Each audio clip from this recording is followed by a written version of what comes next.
You won't know who he becomes until he gets exposed to the sun. Here's a look at the brand new Super 7 G.I. Joe Ultimate Zartan, Master of Disguise.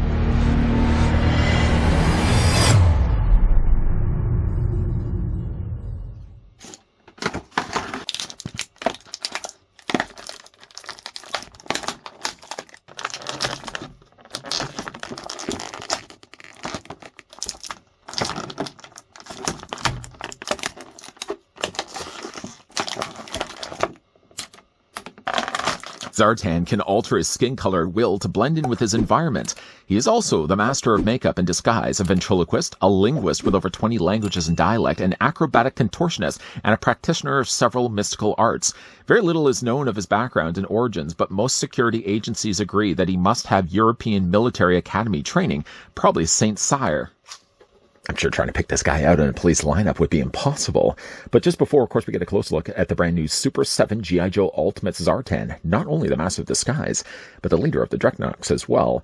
The tape measure is going to tell us that the figure, first of all, is 6.5 inches in height, or Zartan's about 16.5 centimeters tall. He seems to get his kicks from making this guy look like a fool. Here's what Zartan looks like with the earlier looked at Destro. Like in the cartoon, Destro's going to be a lot taller of a figure, and he's about maybe a head or half a head taller than Zartan. Zartan, though, is about the same size, though he's much bigger build, as Cobra Commander, and a figure we also just recently had a look at. Here's what he also looks like with Scarlet, and the figures are about the same size. I was always fascinated by Zartan. As a kid, having the original toy, it was cool to be able to take it out in sunlight and expose it where it would change a darker color of purple. This figure can also do the exact same. But as a kid watching the cartoon, something that always intrigued me was Zartan.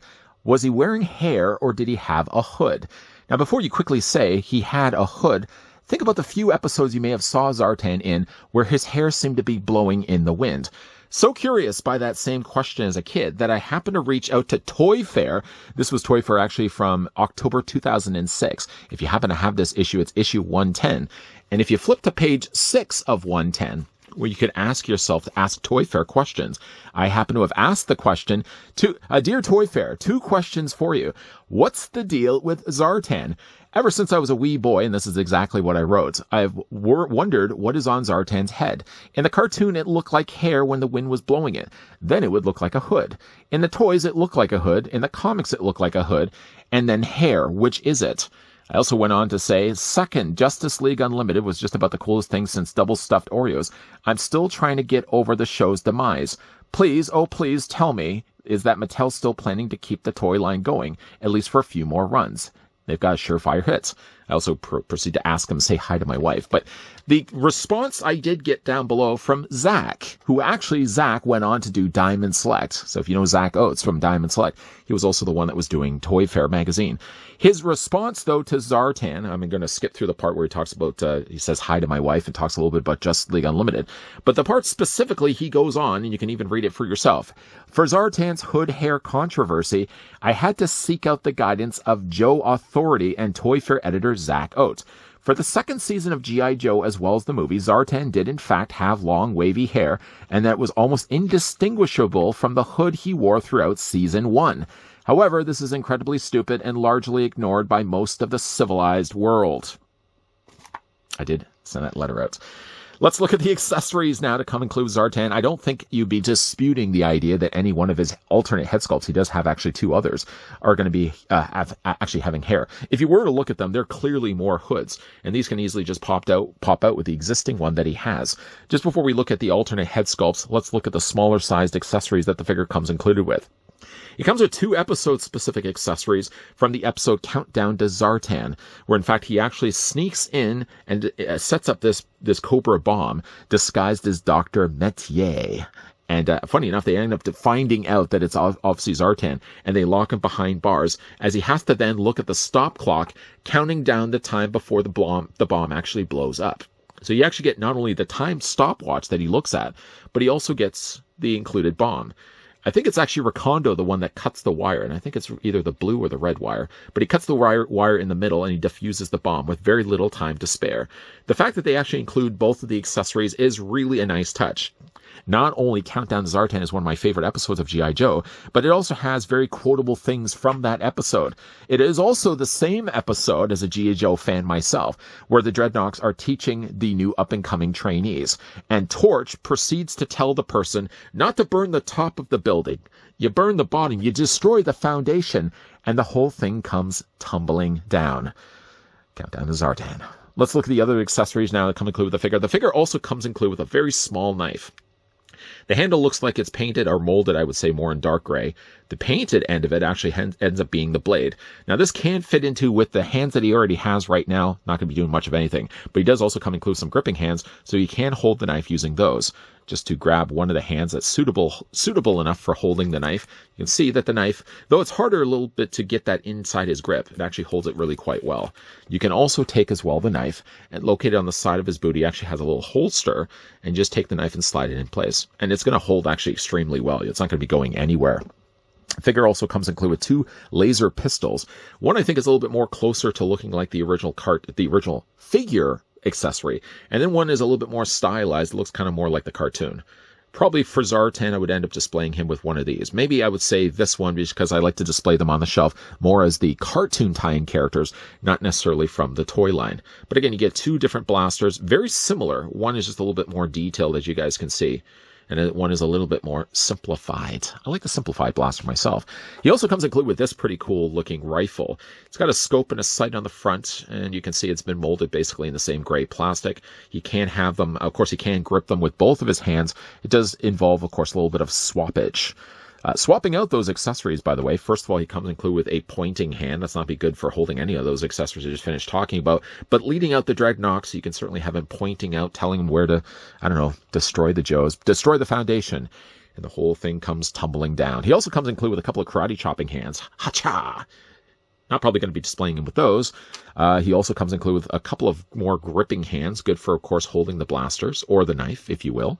And he also comes included with this hand, which I thought for a second would actually be better suited for holding the bomb. But, you know, there's really no way. Other than even if you just maybe take the front and ledge it on the top of his hand, maybe he could hold it that way. But I think it's more so just to hold this part of the gun. That's my thought, at least. Although it's a little strange that he'd be holding that section. Or I guess you could also hold the undercarriage of the gun.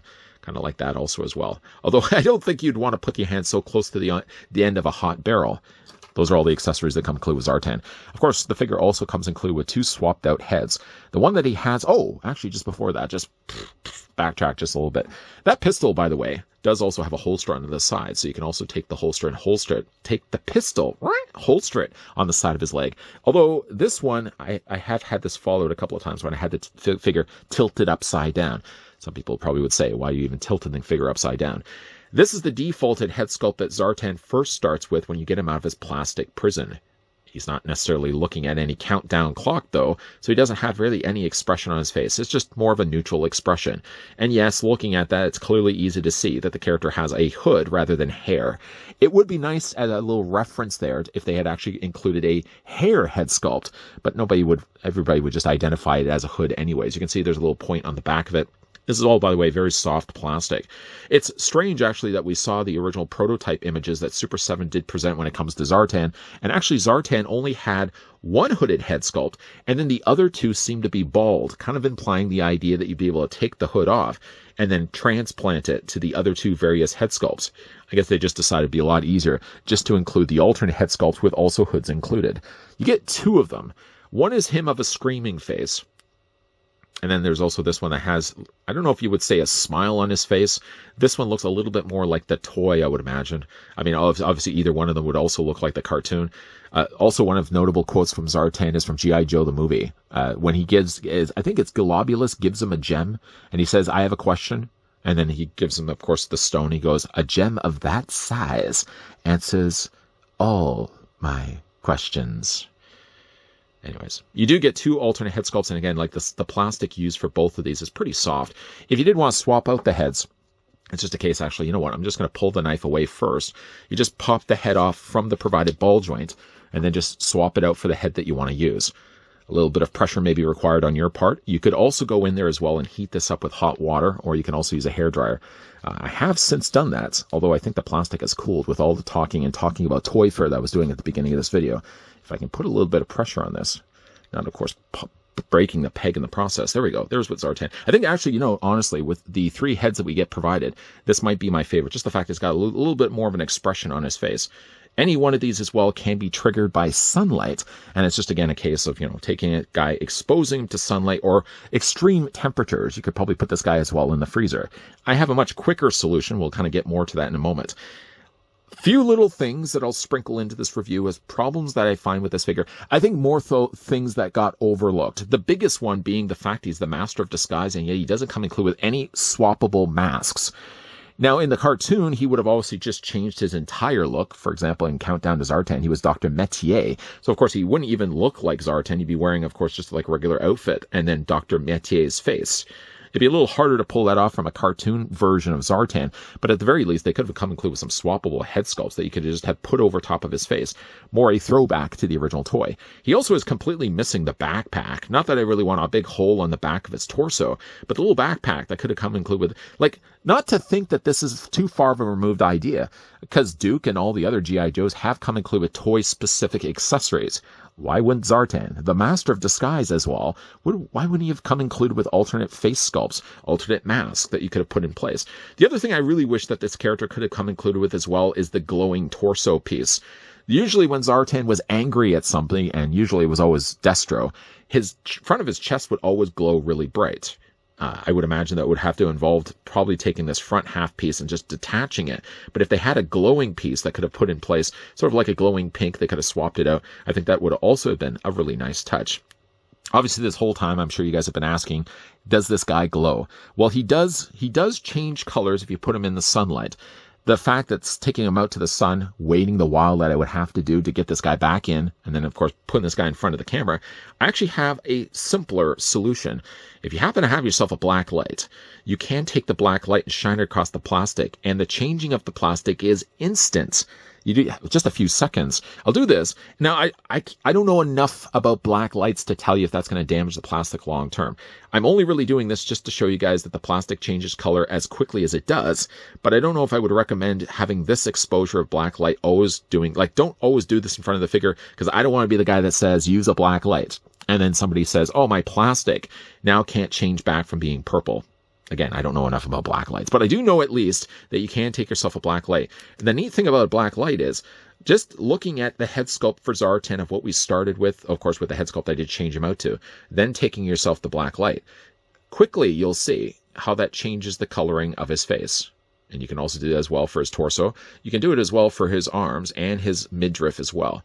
Everything that basically the black light is going to touch. And again, this is a simple, quick fix. Instead of having to wait the while of having this guy out in the sunlight, you can see how quickly that changes the coloring of the plastic. The thing, unfortunately, it doesn't change, obviously, is the hinges. So you can see, like with his elbows, they're going to stay the exact same color. It's a bit of a bummer, and also as well, I mean, with having this guy with only exposed to the black light, I find that it doesn't stay very long. You can probably even see right now, it's starting to fade. But it's just enough to show you guys that it does actually work. I mean, this arm is already starting to diminish, of course, going back to his regular flesh color. And you can also as well do it with any one of these faces as well. Just again, a black light. See where we started from, see where we end up going to. So again, like you can have this guy either in the sunlight or again, just using a black light. For the figure's articulation, going back to his head sculpt, it's going to be on a ball joint, so it does rotate back and forth, up and down and back and forth. The upper torso is going to be on a ball joint, so you can rotate it all the way around. The figure seems to also as well possess a secondary ball joint right here. You just can't see it. It's below the belt. The arms come out, although the problem with his arms, obviously, is that he has these large shoulder pads. It prevents any bit of movement having this guy, I mean, beyond the point of 45 degrees, forget about it. That's as much as you can actually really do. The arms still rotate all the way around, which is at least something. Swivel in his bicep, single hinge again. I mean, again, they only have limited one hinge joint for the elbow. I think they really need to put a lot more than that. Swiveling in the arm, of course, you can rotate the hands all the way around. The legs split out. This leg is really tight on my figure, but again, I'd much rather tighter joints than looser joints. You can split the legs about that far on Zartan. You can take them and move them forward. You can move them back. So swivel at the top of the thigh. Single hinge again only on the lower leg. The lower leg doesn't really have much in the way of a swivel there, but you can ankle pivot back and forth. and he can also rock it back and forth as well.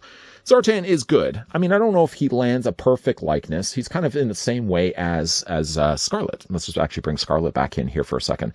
Both the characters look close enough like their cartoon counterparts, but I don't think he lands a perfect likeness to Zartan. Things I like about the figure is the fact he does have the color change feature. And again, you can just take yourself a black light. I know I've already talked about that, but you just wave that across the plastic and change that way. The accessories are nice. The fact that they actually include both the countdown timer that he uses on his clock and also as well the Cobra Bomb from Countdown to Zartan. Nice little touches. Things that I think were overlooked, unfortunately, by Super7 was, first of all, the fact that he's the master of disguise, and yet he doesn't come included with any swappable faces. What's that going on? What's going on with that? The figure definitely needed to have... Not that they had to have, for example, the ones that came included with like the toy. I think because with the toys, it was like a bearded guy. I think there was Storm Shadow as one of the figure's faces. Not that they needed to include those, but at the very least, they could have come included with faces, maybe referencing some of the times he's changed his disguise in the cartoon. Obviously, he can't change the rest of his body, but just by even including those accessories are nice little references to something that Zartan actually does do. As we jump over to the old rotisserie, we've got the ultimate version of Zartan here, displayed as well with the Cobra Bomb from Countdown for Zartan. I may have called it a couple of times Countdown to Zartan. I don't think anybody's really counting down the time they get the chance to hang out with Zartan. Gotta believe both him and the rest of the Dreadnoks probably really stink. The jank breath and probably body odor galore. I don't think any one of them are worried at all about personal hygiene, but the fact that they actually include the Cobra Bomb and the Countdown timer watch. The timer watch, by the way, can also fit on his wrist. I didn't show you guys in the review. I probably should have showed you in the review. It does also fit on his wrist. So if you didn't want to have to put it back in the packaging, or you're just worried like myself that you're going to be losing it, just put it on Zartan's wrist. You know, that way you know where it is at all times. The character comes included with a couple of episode-specific accessories. Of course, he does come included with some more episode-related accessories like the pistols and the rifle that he has. He comes also with the knife, and he also comes with more of a toy pistol, but those can also be displayed with the figure holstered on the side of the figure's leg. Now, he also has a couple of different swapped-out heads. The one that I stuck with the end of this review is the one I'm probably going to be having the figure displayed with. It does ask the question, though, the color change skin. Is it something that really was necessary on the figure? I think for at least a referencing back to the original toy, and we'll talk obviously about going back to the original toy, I think it's a nice touch that they actually did include it. You don't have to have this guy sitting out in the sun. Nobody really likes to spend a whole lot of time out in the sun, but this guy, at least, you can also cheat a little bit by also using a black light like I did in this review. It's not a permanent thing, but I wouldn't recommend probably always using a black light. I just don't know if it's going to cause damage to the plastic, but it seems to get the job done if you guys want to see what that looked like in the review. The other thing that really bums me out about this figure is the fact that he's called the Master of Disguise. It's even listed on the packaging. By the way, the packaging doesn't even have the slip cover anymore. Anybody notice that at the beginning of the review? I didn't leave it off. It didn't come included with it. Both him and Baroness don't come included with a little slip cover that goes over top of it. I don't know if even Super7 is just trying to cut down cost. I mean, Scarlet had it, but Zartan and Baroness, the second Baroness, don't actually have it. So maybe like with all the waves moving forward, Super7 just said, yeah, you know what, we don't need the slip cover. Let's just leave it off. But the thing I also did want to say, like, being the Master of Disguise, this guy really needed to have swappable faces. Obviously, in the actual episodes, he would have just changed his entire outfit. So just wearing something over top of his face isn't going to be convincing anybody that he's somebody else other than Zartan. But for at least being a reference back to the original toy, they really needed to include the backpack and a couple of swappable face masks. Even if it's not something you're going to ever display with the figure, that all the other G.I. Joes have had at some way, some shape or form, come include with things referencing back to the original toy line. Zartan, being the Master of Disguise, needed to have something similar as well.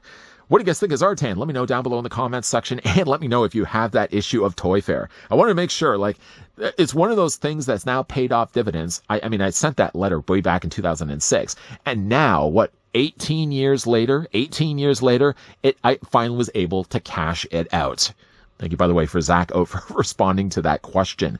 But if you guys are interested to get this one for yourself, this one, as well as the Scarlet and the Baroness that we will be looking at in the upcoming review, I did grab all of these at Entertainment Earth. As far as I know, they're still in stock. If you guys are interested to get this for yourself, you can click the link down below. That same link, by the way, will also take you 10% off anything that's currently on the site. It doesn't work towards, obviously, pre-orders. It doesn't work, obviously, towards things that are sold out. That's just ridiculous. But if there's something in stock as of right now, that link will take 10% off right off the bat. Get yourself some G.I. Joes, get yourself some Super7, get yourself something that's not even Super7 related. Just click the link down below. In the meantime, though, if you guys did enjoy this video, why not throw it a like? If you guys are loving the content you guys are seeing, and you certainly do want to stick around for some more G.I. Joe Ultimate reviews, hit that subscribe button down below. Turn on as well the bell notification. And then the most important thing, of course, the thing we can't always overlook, coming back here on a regular basis, because there's always a good chance that you may have missed out something with the fact that the person behind the camera, hey, that's me, is posting 2 videos a day. There's a good likelihood that you may have missed something. So I always really say, come back on a regular basis, check out the main page, scroll through the various videos available, and see if there's something that you may have missed. Maybe you went away, maybe you went to take out the garbage and you came back, this guy's already posted 10 videos. How long does it take you to take out trash? Anyways, go back to the homepage. You'll always find out what you may have missed. As always, guys, thanks for watching. See you guys next time.